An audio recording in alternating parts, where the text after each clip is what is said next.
We begin this episode of Police Beat with a segment featuring GPD's helicopter. The Joint Aviation Unit is comprised of staff from both the Gainesville Police Department and the Alachua County Sheriff's Office and provides an invaluable service to our officers working on the ground. The helicopter is able to travel quickly to incident scenes and offers a unique bird's-eye view of any situation. Not only does the helicopter provide service to GPD and ASO, but it serves many different public safety agencies in the region. Another aspect of the Joint Aviation Unit we want to share is the people that serve on this specialty unit. GPD Officer Justin Poirot, who is also a commercially rated pilot, has served for many years as a tactical flight officer for the Joint Aviation Unit. Officer Perot received his Rotorcraft certification last year and is now serving Gainesville as GPD's helicopter pilot. Let's fly over to the airport and watch a day in the life of the Joint Aviation Unit.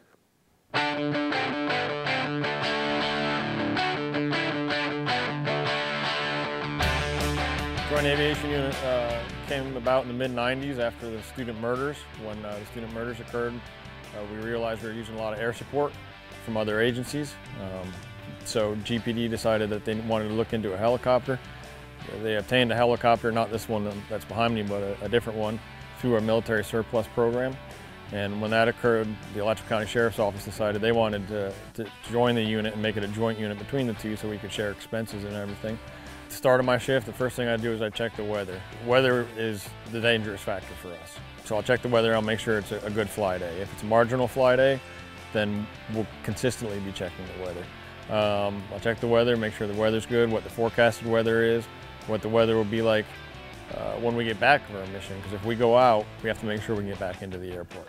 I'll also check the call load, see if there's specific areas that need to be looked at, and then I'll come out and pre-flight the aircraft.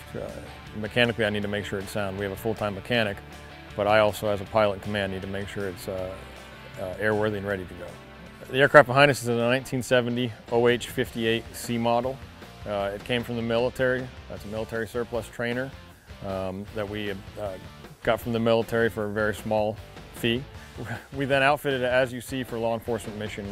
Added FLIR, added a lot of technology to assist us in getting to calls.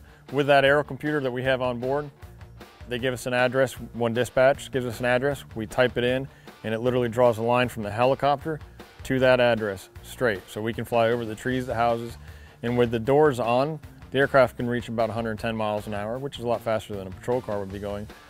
With them off, which it looks like right now, which we fly for summertime, we can get up to 100 miles an hour. And we can start seeing the scene of whatever is going on from the air before we're even on scene. We can utilize the FLIR, which sees heat, and bad guys give off a lot of heat when they're running. If they try hiding under bushes, we can see residual heat that'll be coming out. And what we'll do is we'll notify the good guys that we have a heat source that is an anomaly, which isn't supposed to be there. Why is there heat coming from this area at 3, 4 o'clock in the morning? And we'll send the good guys in to investigate that. And if it's the bad guy, we've got ourselves a capture. If it's a deer, it usually runs off. We also have the searchlight, which we can use, which we usually use for crowd situations. The original GPD helicopter was an OH-6, which people might be familiar with, called a Little Bird. It flew in Vietnam.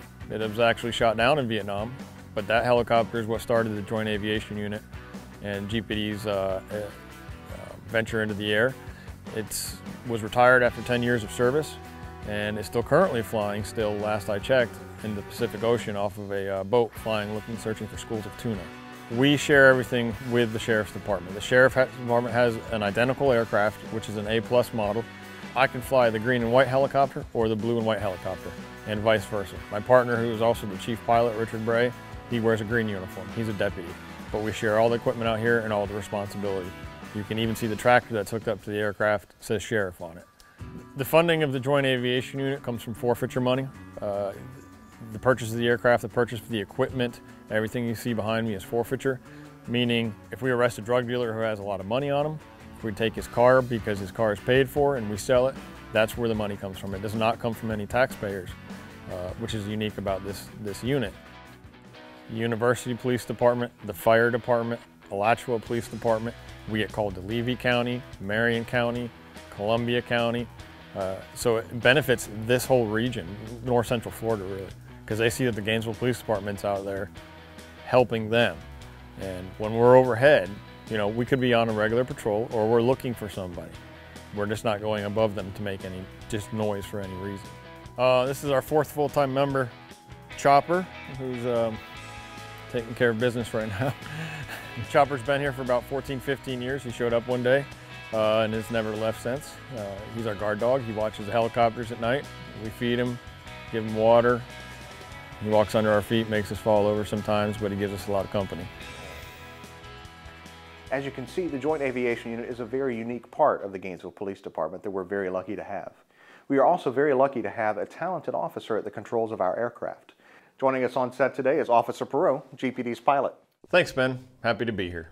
So Justin, tell me a little bit about your education and your flying experience. Ben, I began flying back in high school and actually got my private pilot rating back in a junior when I was in high school.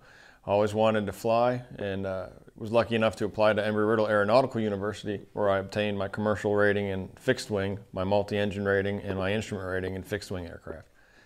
I also obtained my bachelor's degree in aeronautical science then. And Justin, how long have you been a part of the Joint Aviation Unit before you became the pilot? I joined the Joint Aviation Unit in 2004 as a backup TFO, which is a tactical flight officer. Tell me a little bit about the process of what it took to get your Rotorcraft certification. The process took extensive training. It was in-house training with Deputy Chief Pilot Richard Bray. It was all during missions, and it was starting to learn to fly all over again because a helicopter is completely different from an airplane. Can you tell us what it's like up in the air? Kind of describe some of the sights and the smells and even the sounds. Well, when we're flying on a mission, obviously we see everything from 800 to 1,200 feet above, so we see a lot of geography. The sounds are, we have 3 different radios going on: the aircraft radio, the police radio, and we're also monitoring Shan's care because they come in quite often. There's a lot of vibration, and the smells, you know, if it's a nice day, we'll smell the nice day. If there's a fire nearby, we can smell the fire because we do fly with no doors off. And when we get on the ground, sometimes we'll smell a little jet fuel exhaust. And lastly, how important is the entire team over at the JAU?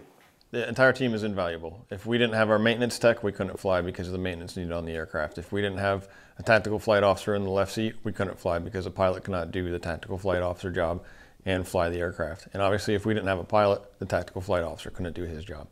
Well, Justin, thank you so much for coming in today and joining us here on Police Beat. Thank you, Ben. Thanks for having me.